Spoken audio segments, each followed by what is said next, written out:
Guess it just goes to show Jedi really are some whiny ass sexless bitches.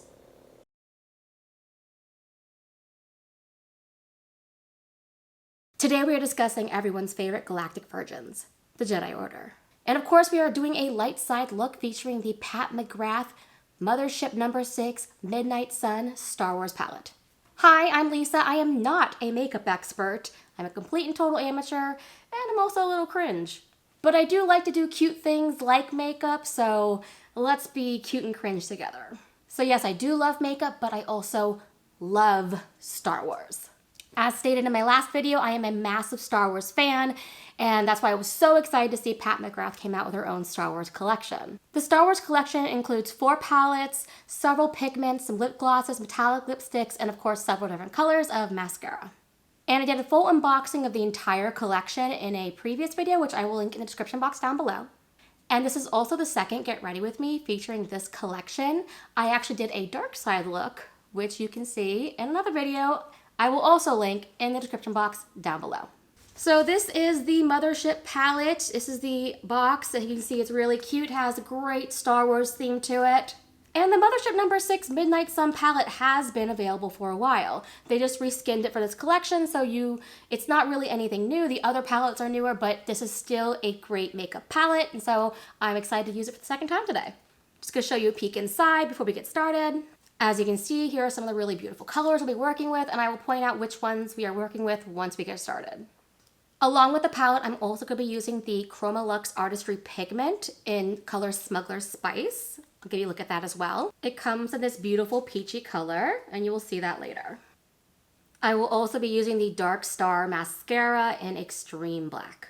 And I love how all these different Star Wars like lipsticks and mascaras come in these really nice, like shiny, metallic containers. For lips, I'll be using the LiquiLUST Legendary Metallic Lipstick, and I'm going to be using it in Nude Awakening.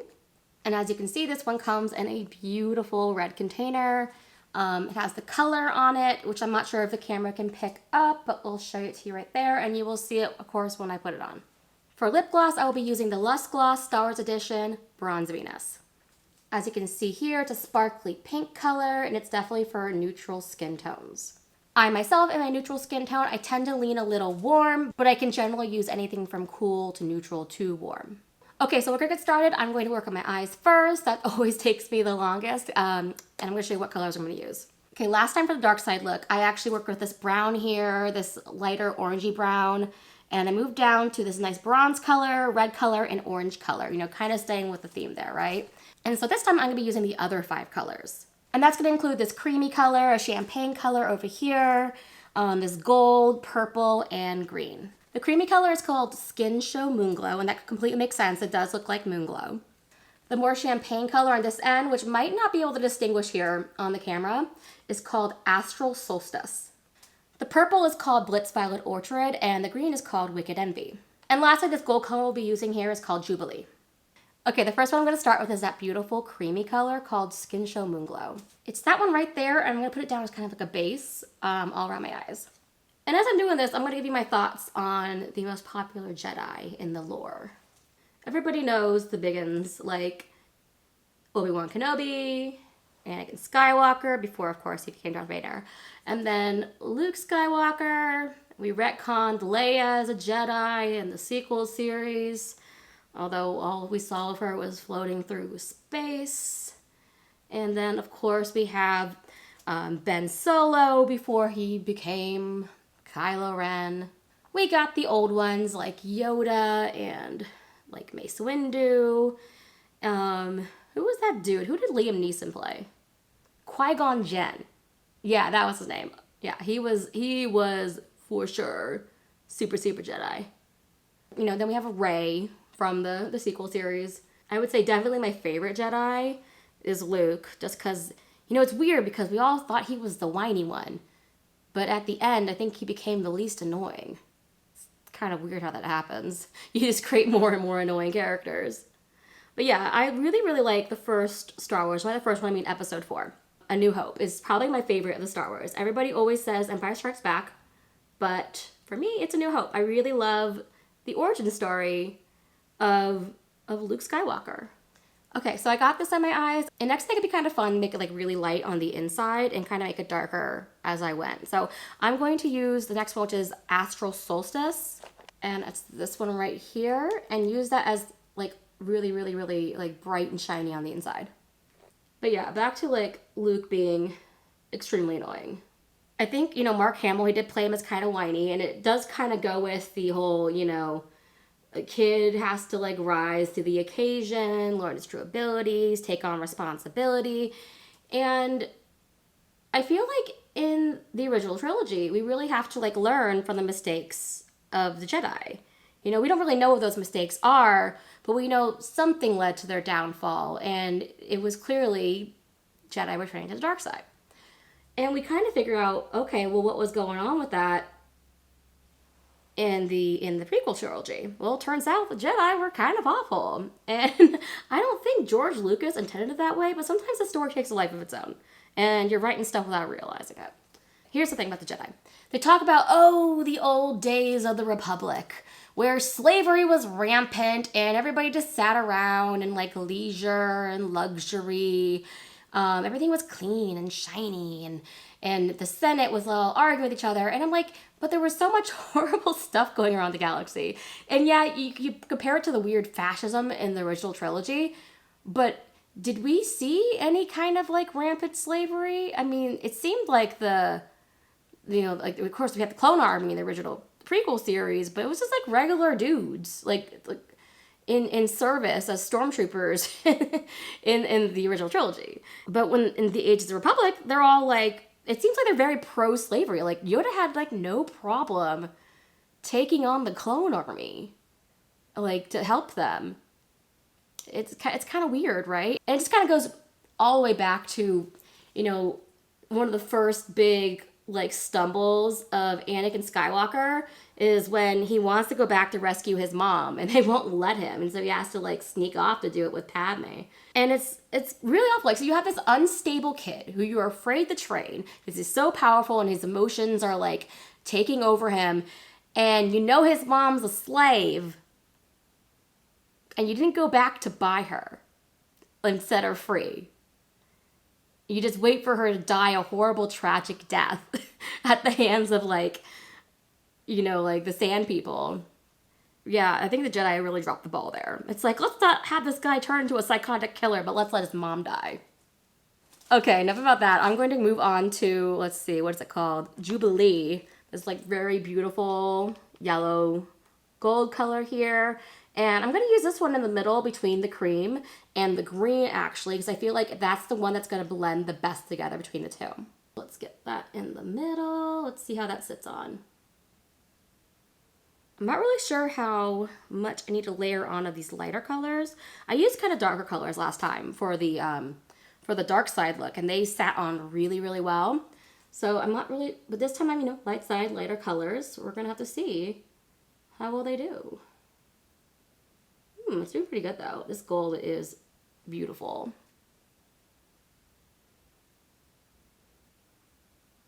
Okay, next I'm going to move into Wicked Envy, which is what I kind of feel like Mace Windu had for Anakin Skywalker. You know, he tried to seem all like righteous and stuff, but it seems like he never trusted the kid from the beginning when he was just like a 10-year-old. I don't know. I've always been suspicious of Mace Windu, and I feel like they really had a wasted opportunity there with Samuel L. Jackson's character. Completely underutilized. Especially since his strength is in yelling. Like when he yells at people and he curses them out, that's when you know he's a fantastic actor. But he was just like so subdued and monk-like. Just didn't really suit him. I just kept waiting for the moment for him to like slap Anakin around like the little bitch he is. And it just never came. Oh my god, this green is amazing and beautiful. It's very Yoda. I wonder if that's why they chose it, because this palette had like a Yoda green and then also like a beautiful red color for the dark side.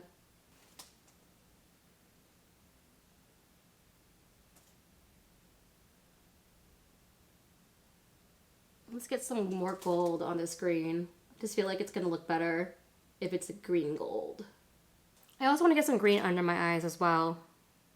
Let's see how that looks.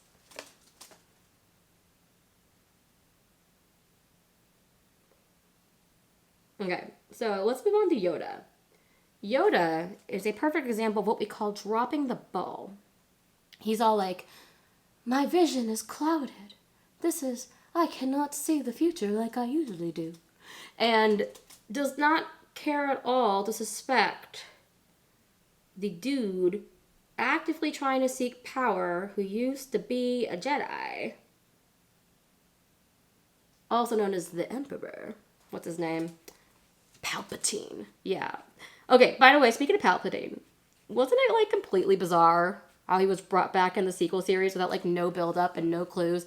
That third movie was a mess. I mean, the second movie wasn't great, but you know, like if you're gonna commit to an awful plot line, at least see it through. Don't change it midstream. Honestly, what they should have done is they should have taken out the entire second act of The Last Jedi, and they should have smushed the first and the third together.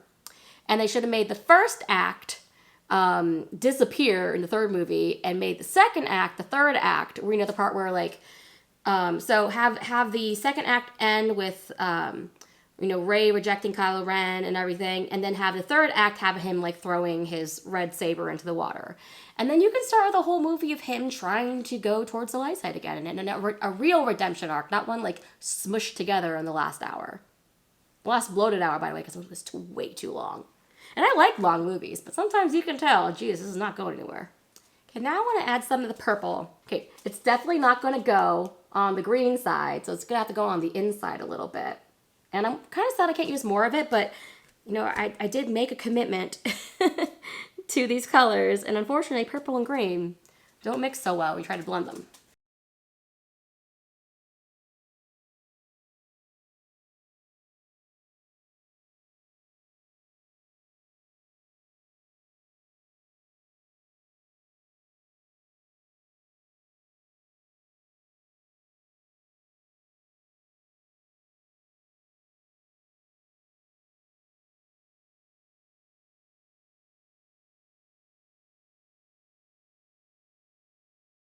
Okay, so now I have to figure out how to fit in this Smuggler Spice color. I am gonna make it work. I'm gonna pull it together. I just know it. Gotta believe in myself. Here we go. The main problem with this color is that it does go more with the purple, but this purple is kind of cool toned, in my opinion. Was neutral-ish cool toned. The problem is this pink does kind of go with the purple, but the pink is like an orangey purple, whereas this purple is definitely like, you know, that blue and the orange together, it's going to contrast. But if I go with the green, the red inside this pink color is also going to clash. So we're just going to have some clashing colors, which, you know, the default color style really does suit the Jedi. They weren't really good about, you know, getting their ideology to work out. So I guess it does make sense that neither will the colors. The Sith definitely had it more together when it came to fashion. Just gonna pop it up here just a little bit. It doesn't make sense, but who cares? Ooh, it's pretty though. I really like this pink color. Let's get it a little bit down here.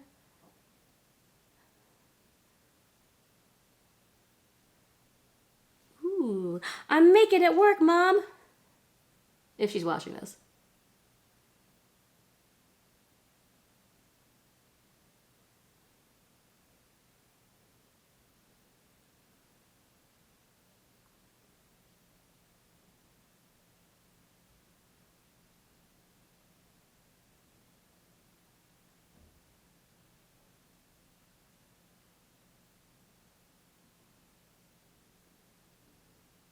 I gotta break a little bit into the Sith colors. I need that brown. Going for it. It is called the Extreme Dusk. A dusk that we saw like in a sunset as the Jedi Order was sunsetted into oblivion by the Sith.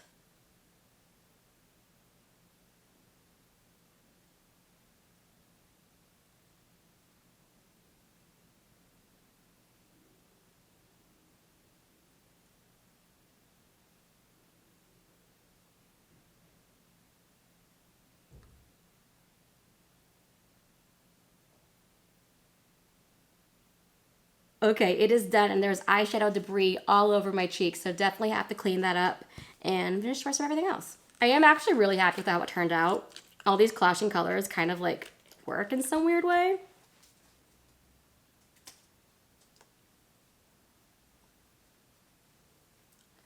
Have to blend in all the contouring. It's funny because sometimes I'll feel like I blended it in and then I can see it so starkly on camera. And that just all comes down to me being a complete and total amateur.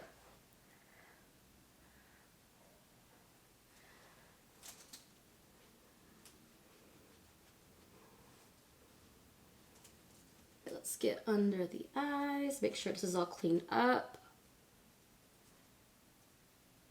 And I probably forgot to mention, what are we getting ready for today? Well, I am getting ready to film 4 more videos after this. So yeah, thought I might as well film my makeup process.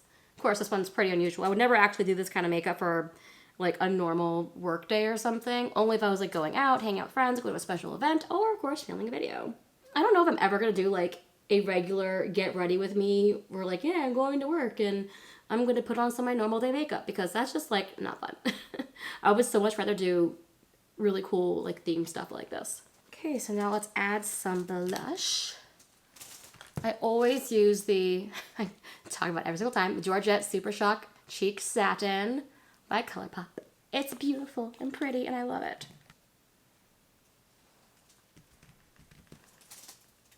So let's talk about Rey while we're doing this. Rey was the worst, most boring character ever. I had some high hopes for her in Force Awakens, but geez, by the time we got to the second movie, I just couldn't stand, and it wasn't the actress, Daisy Ridley did nothing wrong. It was just the weird, terrible writing, and she didn't have any flaws. Like, what was her flaw? I'm waiting. What is the flaw? Oh, she was almost tempted by a guy with no shirt on. Okay. Ugh. So, anyways, I always wonder what would have happened if they had hired the runner-up for that role, Jessica Henwick. Because Jessica Henwick is a fantastic actress for one. She hasn't hit her big break yet, which is just, you know, tragedy for the acting world because she is so talented, as I said. And she has like a really interesting like humor to the way that she can deliver things. And I feel like she could have taken the really stale lines and spiced them up with just the way that she talks. Like, they seemed like they really wanted to go with somebody who was like earnest and true and faultless. Whereas I think like Jessica Henwick could have played things like, yeah, I'm a good person, but I also kind of have a sly, sneaky side to me. And I feel like that would just come out better as a character. And I want to live in the world where she was Rey. I feel like it would be so much better. Sorry, Daisy Ridley. Not your fault. Like I said, that material was not right for you. I feel like Jessica Henwick could have done amazing work with that material. And let's talk about Finn. Wow, another wasted opportunity. They wasted Mace Windu and they wasted Finn. What is the connection here? No, I'm not going there. But it's weird to me. I'm like, so he has some Force powers, but we never get to see him become a Jedi. He just is kind of there in the second movie. Nothing really big happens with him. I hated the whole second act with his character. But imagine what it would have been if, like, you know, if Rey was just like the natural talent, but Finn had to like learn the Force, and we got to see him learning the Force in the second movie. That would have been awesome. Of course, you know, I wasn't writing it, but apparently nobody was either, because they were like getting ready to shoot things without even knowing what the script was going to be. For the highlighter, I have Chiffon Super Shock Cheek Paralyzed. It's beautiful, beautiful pink color.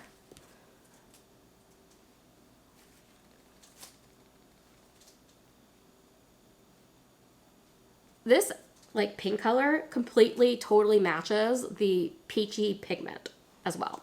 So that kind of really works out together. It kind of really looks well. Okay, before I forget, I'm gonna add the first layer of the mascara in Extreme Black.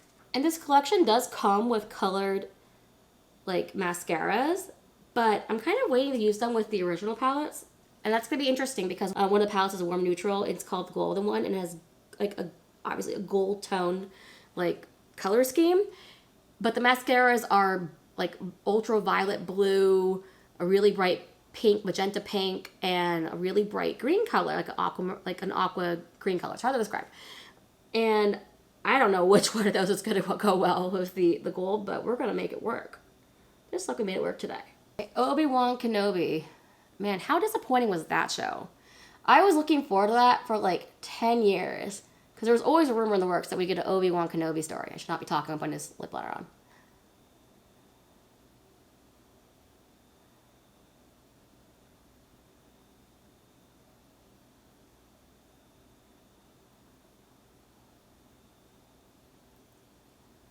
Anyways, yeah, we were always told we could get an Obi-Wan Kenobi story. Jeez, I got his name. And we get it, and it's kind of like a Leia story, and it's another one of those, you know, like, I'm a strong, independent, small woman, and no one's gonna tell me what to do. And it's just like, what's her flaw? What's her flaw again? I mean, she's annoying. I guess that's a flaw, but I don't think they were intending that. I think they were intending to have like a girl boss moment and have little girls go like, I want to be like Leia. But I'm sorry, but Leia from the original trilogy, significantly better. Annoying, yes, but annoying in a great way we can get behind because she got stuff done. I don't believe a little 8-year-old kid is getting his stuff done.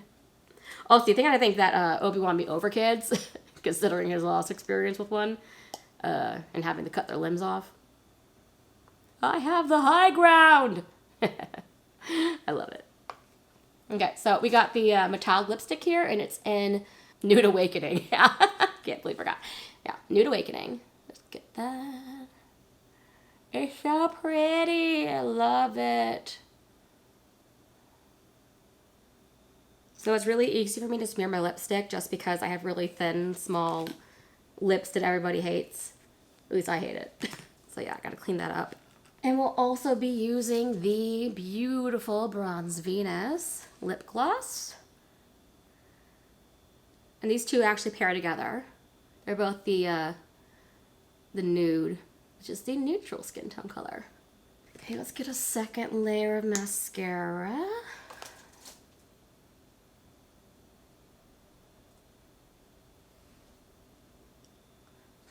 Of course I get in my hair.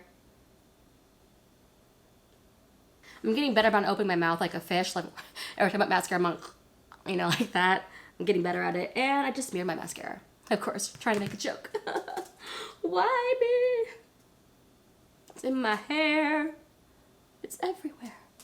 Okay, so this is the final look. And of course, we're gonna do all the poses. And last time I had a purple lightsaber. What color do I have this time?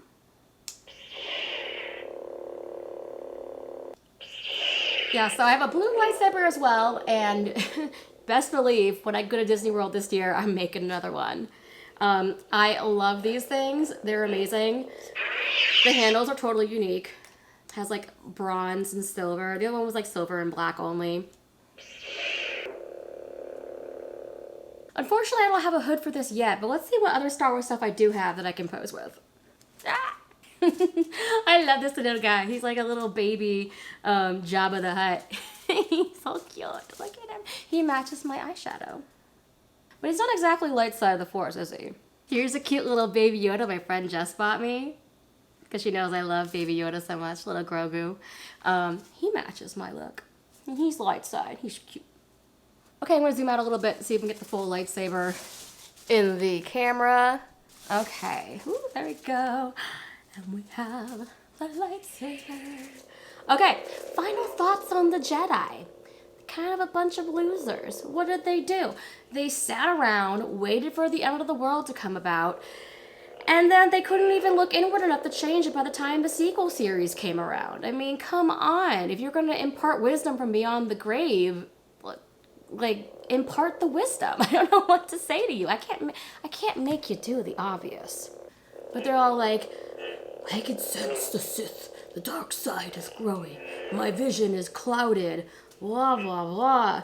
And they're like, we can't trust this little kid. We better keep our eye on him. And, you know, we can't let him become a Jedi Master just by calling him a Jedi Master in A New Hope. I mean, that whole thing is a little confusing. He's not a Jedi Master, but we call him a Jedi Master. What? And then they're all like, let's just let his mom die to slavery and then wonder why he turns evil. Okay. Because clearly there's no one there to help him. When someone's having to cry for help, maybe you should help them rather than whine about them. I mean, I guess it just goes to show Jedi really are some whiny-ass sexless bitches. And then now some final thoughts on the palette. Love the palette. Palette is amazing. Look is amazing. Totally, totally worth it. In my personal opinion, not sponsored, by the way. Wish it was, because it's expensive. But yeah, you have a good day, and I will see you in the next one. We are going to be doing one of the next 3 original palettes. It could be either the Sith Seduction, the Divine Droid, or the Golden one. You'll just have to wait and see. Anyways, talk to you later. Bye.